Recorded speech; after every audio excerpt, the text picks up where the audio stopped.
हाय, नमस्कार। कैसे हैं आप लोग? मैं भी दोस्तों आजकल थोड़ा छुट्टी के मूड में हूँ, तो अभी बीच पे से घूम के आया था, तो मैंने कहा भाई एक बार मार्केट पर भी देख लिया जाए, चर्चा कर ली जाए क्या सिनेरियो चल रहा है मार्केट में। शुक्रवार वाले दिन एक गैप अप ओपन हुआ। बृहस्पतिवार वाले दिन आपको पता है कि it was like may ham in the market, बुरी तरह से पिटाई हुई मार्केट में।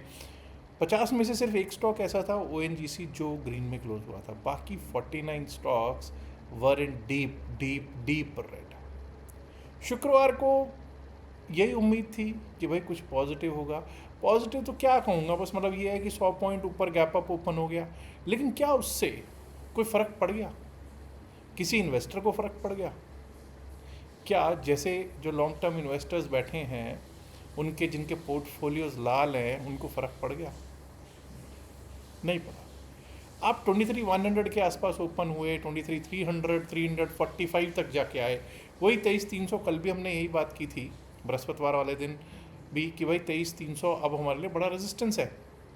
23,300 ही नहीं, 23,345 तक जाके आए, और उसके बाद आपको फिर वहीं ढाक के तीन पात 100 पॉइंट्स प्लस में जहाँ ओपन हुए थे उसके पास ही क्लोज होते हुए दिख गए शुक्रवार को।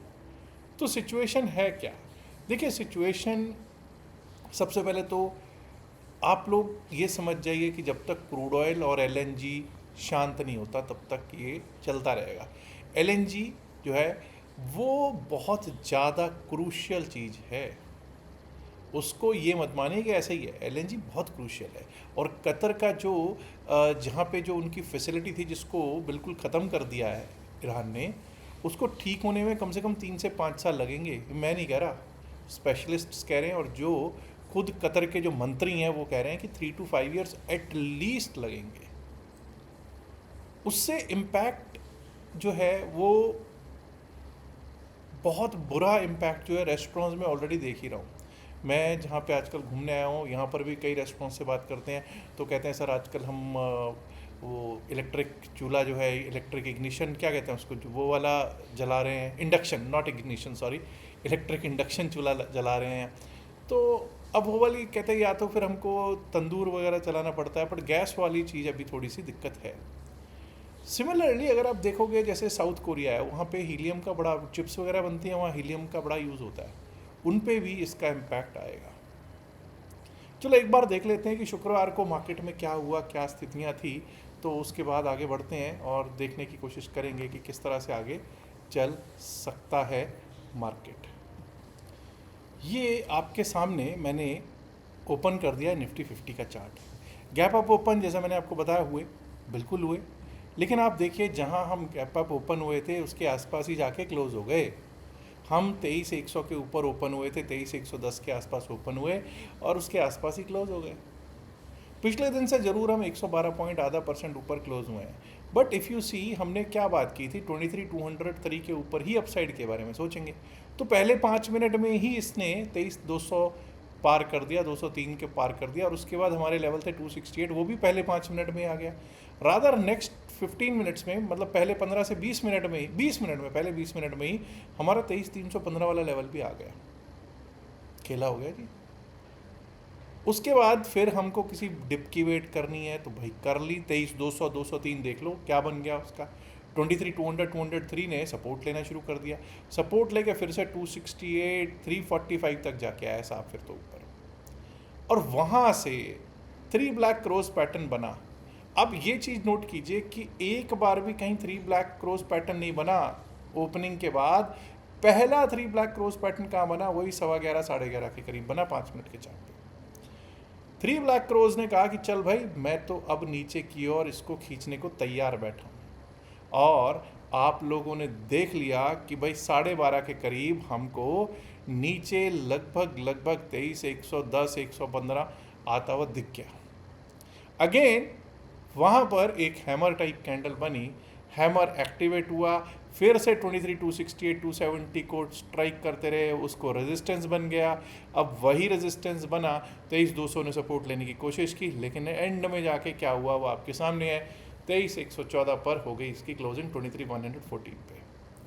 अब अगर शुक्रवार को देखें तो 36 एडवांसेस में और 14 डिक्लाइंस में हैं। 36 एडवांसेस में होने के बावजूद भी हमारी कोई मार्केट ऊपर नहीं टिक पाई, क्योंकि वो जो 14 स्टॉक्स हैं जब आप उन पे देखते हो तो इंडेक्स को कौन नीचे को लेके जा रहा है। सबसे बड़ा HDFC बैंक जो है 2.25% आज भी पिटा है, शुक्रवार वाले दिन भी पिटा है। हिंडाल्को भी पिट रहा था, श्रीराम फिन भी पिट रहा था, BEL और ONGC में कुछ नरमी फिर आज हमको देखने को मिली। बृहस्पतिवार को 1.5% प्लस में था और शुक्रवार को ये 1.32% डाउन में दिखाई पड़ रहा है। अब अगर अपवर्ड की बात करें तो दोस्तों रिलायंस जैसा स्टॉक, इन्फोसिस जैसा स्टॉक, भारती एयरटेल, TCS, ये टाटा स्टील, ये सारे के सारे जो ऊपर को लेके जाने वाले स्टॉक्स हैं ये हैवी वेट्स हैं। लेकिन आपको मालूम है कि जब HDFC बैंक लाल में और 2.25% लाल में हो तो बस फिर तो दिक्कत ही दिक्कत आती है। और सबसे बड़ी बात तब होती है जब आप देखते हो कि भाई निफ्टी बैंक में क्या हालात हैं। जब आप निफ्टी बैंक के हालात देखते हो, हम वहाँ पर तो पॉजिटिव दिख रहे हैं, यहाँ पे आपको neutral to negative 23-24 points negative में क्लोज होते हुए दिख रहे हैं, और 9 एडवांसेस में और 5 डिक्लाइंस में। अब 5 डिक्लाइंस में देखिए कौन से हैं। 5 डिक्लाइंस में ICICI बैंक बड़ा वेटेज है ना, है बड़ा weightage, axis bank, Kotak bank, HDFC bank. जो 5 में से 4 रेड है उनका अच्छा खासा वेटेज है। क्या करोगे, union bank, bank of Baroda, can bank, PNB, yes bank को अगर 1-1%, 2-2, 3-3% तेज ले भी जाओगे तब भी क्या इनका इतना बड़ा वेटेज है कि बैंक निफ्टी को किधर को खींच के लेके जाए। केवल अगर बात करूंगा तो मुझे लगता है स्टेट बैंक ऑफ इंडिया लगभग 1% तेज था, अदरवाइज दिक्कत ही दिक्कत देता हुआ हमको दिखाई दे रहा था बैंकिंग सेक्टर भी। और देखिए साहब, जब तक क्रूड ऑयल शांत नहीं होगा, बैंकिंग पॉजिटिव हो जाए बड़ा मुश्किल है, और बैंकिंग के ऊपर ही सारा दारोमदार टिका हुआ है। क्यों? Banking is about 37-38% of our index. Bank Nifty पर जब हम चार्ट देखते हैं तो बैंक निफ्टी का चार्ट ये रहा साहब आपके सामने। जो हुआ वो पहले 15 से 20 मिनट में हो गया, चेक कीजिए साहब। और उसके बाद जहां हम ओपन हुए थे वो छोड़िए, वो तो दोबारा पहुंचे ही नहीं एंड क्लोज टाइम पे, बस उससे भी 23-24 पॉइंट नीचे जहां हम कल क्लोज हुए थे, यानी बृहस्पतिवार को क्लोज हुए थे, उसके भी 24 पॉइंट नीचे क्लोजर आता हुआ दिखाई दिया। निफ्टी 50 तो 0.5% प्लस में है, लेकिन इसमें इसका क्या रोल है भाई? इसका कोई खास रोल नहीं नज़र आ रहा। और आप देख सकते हैं कि किस तरह से हमने जो बात की थी, जो हुआ वो पहले 5 मिनट में, रादर फर्स्ट 5 मिनट्स में जो खेला होना था हो गया। उसके बाद तो वहाँ से पहले 5-10 मिनट में जो होना था उसके बाद तो फिर वहाँ से शॉर्ट्स ही तैयार हुए हैं। इसमें भी शॉर्ट्स ही तैयार हुए और शॉर्ट्स में ही आनंद लोगों ने निफ्टी बैंक में लिया है। क्या निफ्टी मिड कैप भी कुछ ठीक ठाक चला है? कुछ हुआ है शुक्रवार को? ये रहा साहब Nifty mid cap, supports resistances को टेस्ट करता हुआ 12,600 को सपोर्ट। अब हमने बात की थी कि 12,602 के ऊपर 12,602 के ऊपर चलेंगे। ऊपर ही ओपन हुए, पहले 5-10-15 मिनट में जो खेला होना था हो गया, कोई बाउंस आता था वहीं से सेलिंग आ रही है। आप चेक कर सकते हैं किस तरह से सपोर्ट्स रेजिस्टेंसेस को टेस्ट किया है शुक्रवार वाले दिन। अगर बात करूं BSE सेंसेक्स की तो ये कौन सा अलग था। सेंसेक्स 350 पॉइंट लगभग 0.5% तेज जरूर क्लोज हो रहा है, बट खेला तो पहले 5 मिनट में ही हो गया। 5 मिनट में ही अपसाइड का एक रुख दे दिया, उसके बाद बोला कि शांति रखो भाई, किसी को कुछ नहीं मिलेगा, जो भी बाउंस आएगा वहीं से बिकवाली आएगी, और वैसा ही यहाँ पर हमको देखने को प्राप्त हो गया। फिर निफ्टी पर भी देख लेते हैं। निफ्टी फाइनेंशियल सर्विसेज, ये लीजिए साहब, 170-171 पॉइंट नीचे, वही कोई श्रीराम फिन, कोई बैंक, कोई फाइनेंस, बजाज फाइनेंस, कोई बजाज फिनसर्व। हालात देख लो साहब, सबसे ज़्यादा पिटने वाला यही इंडेक्स लग रहा है भाई। 0.68% माइनस में क्लोजिंग देता हुआ दिखाई पड़ रहा है। अब ज़रा एक चीज़ देखते हैं, निफ्टी 50 पर चलते हैं, क्योंकि वीकली हम लोग बात कर रहे हैं तो ज़रूरी है कि हम एनालाइज करें, तो वीकली उस पर एनालाइज करें, 1 डे के चार्ट में एनालाइज करें। 1 डे के चार्ट पे अगर हम देखते हैं, डेली चार्ट पे अगर हम देखें तो भाई ऐसा लग रहा है कोई रिवर्सल की कैंडल, हाँ भाई एक डोजी टाइप कैंडल तो बनती हुई दिखाई दे रही है, एक डोजी टाइप कैंडल तो बनती हुई दिखाई दे रही है, कोई शक नहीं। But my dear friends, what is the situation भाई? 200 डेमा छोड़िए, 200 डेमा से तो लगभग हम 1900 पॉइंट नीचे हैं, 1900 पॉइंट्स नीचे।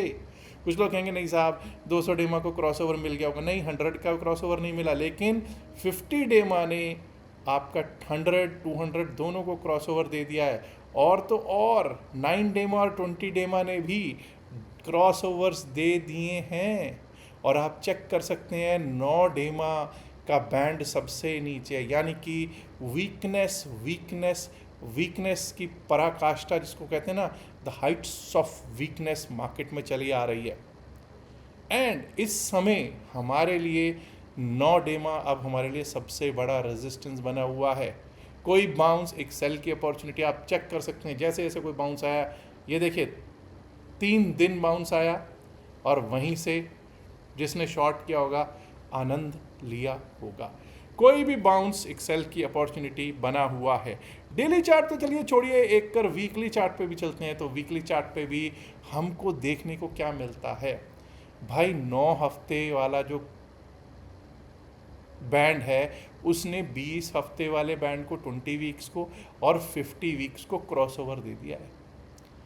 मैंने ऐसी स्थितियां, मतलब कि 100 वीक एक्सपोनेंशियल मूविंग एवरेज भी अब टूट चुका हो, 100 वीक्स एक्सपोनेंशियल मूविंग एवरेज टूट चुका हो, और एक हफ्ता नहीं 2 हफ्ते लगातार 100 वीक एक्सपोनेंशियल मूविंग एवरेज टूटा हो, मैंने बहुत समय से कब देखा था, अभी मैं आपके सामने चार्ट पे रखूँगा। अब आप कुछ लोग कहेंगे सर अप्रैल 2025 में देखा था। साहब अप्रैल 2025 में क्या हुआ उस पर ध्यान दीजिए। बहुत बड़ा गैप डाउन हुआ था, अचानक से कोई बड़ी न्यूज़ थी और वहीं से आपको नीचे नहीं क्लोज हुआ, आपके ऊपर ही ऊपर क्लोज किए हैं और उसके ऊपर ही ऊपर आया है। चेक कर लीजिए। अगर हम देखें तो भाई 100 वीक एक्सपोनेंशियल मूविंग कब एवरेज टूटा? 100 वीक एक्सपोनेंशियल मूविंग एवरेज एक बार टूटा 13 जून 2022 वाला जो हफ्ता था, लेकिन उसके अगले हफ्ते ही उसने रिकवरी दे दी। बट यहाँ पर 2 लगातार कैंडल्स, 2 हफ्ते लगातार 100 वीक के नीचे नहीं रहे थे। अब हम निफ्टी 50 में लगातार 2 हफ्ते 100 वीक्स के बहुत नीचे, नीचे नहीं बहुत नीचे स्थित हैं। वीकनेस कैसे बनी हुई है वो आप देख सकते हैं। इससे पहले ये कब देखा गया? इससे पहले ऐसी स्थितियां हमको 2020 में, 2020 में जब कोविड-19 का पीरियड था तब देखने को मिली। यानी कोविड के समय वाली स्थितियां इस समय चलती हुई मार्केट में दिखा रही हैं। तो अब आगे क्या, यहाँ से क्या स्थितियाँ, आगे की स्थितियाँ भाई ये हैं कि कोई भी बाउंस एक सेल की अपॉर्चुनिटी के तौर पे इस्तेमाल हो रहा है। और मुझे लगता है कि जब तक ये शांत नहीं होता ईरान, इजराइल, यूएस, तब तक ऐसा चलता रहेगा। आपको क्या लगता है, आपका क्या विचार है इस पर ज़रूर बताइएगा। और मैं कल कोशिश करूँगा, I am not sure that कल लेवल दे पाऊँगा इस वीकेंड पे या नहीं दे पाऊँगा। जैसे भी हुआ आप लोगों को मंडे से पहले लेवल देने की कोशिश तो एक बार ज़रूर करूँगा। दोस्तों 27 तारीख से 27 मार्च से 3 दिन का बैच भी स्टार्ट हो रहा है क्रिप्टो करेंसी का। फ्री है जी, किसी को लगे कि पेड बैच है, नहीं, फ्री बैच है, कोई चार्ज नहीं है, ठीक है ना। उसका लिंक आपको मिल जाएगा, बट उसके लिए एक ही कंडीशन है, फ्री है, एक ही कंडीशन है, आपका अकाउंट हमारे लिंक से अकाउंट ओपन होना ज़रूरी है। और डेल्टा एक्सचेंज का QR कोड आपको दिखाई पड़ रहा होगा स्क्रीन पे, और एक तरफ डेल्टा एक्सचेंज का दिख रहा है और एक और QR कोड दिख रहा होगा आपको स्क्रीन पे, वो है टेलीग्राम चैनल का। अगर आप हमारे टेलीग्राम चैनल से जुड़ना चाहते हैं तो आप टेलीग्राम चैनल से इस स्कैन कर लीजिएगा इस QR कोड को, टेलीग्राम चैनल से भी जुड़ सकते हैं और डेल्टा एक्सचेंज से जुड़ सकते हैं इस QR कोड से। डेल्टा एक्सचेंज में अकाउंट खुलवाने के बाद स्क्रीनशॉट जरूर डाल दीजिएगा। नीचे आपको पट्टी पे एक स्क्रॉल पे नंबर आ रहा होगा, उस पर व्हाट्सएप कर दीजिएगा ताकि आपको रजिस्टर कर लिया जाए, आपका नाम ऐड कर लिया जाए 3 डेज़ के बैच में। याद रखिएगा जो भी बातचीत वीडियो में की गई है सिर्फ और सिर्फ एकेडमिक पर्पज से की गई, इसका बाय सेल की सलाह से कोई लेना देना नहीं है। बाय सेल की सलाह के लिए आप अपने फाइनेंशियल एडवाइजर से बात कीजिएगा। उम्मीद करता हूँ वीडियो को ऑलरेडी आप लाइक कर चुके होंगे, नहीं किया तो लाइक कीजिएगा, शेयर कीजिएगा इस वीडियो को अपने दोस्तों के साथ ज़्यादा से ज़्यादा संख्या में।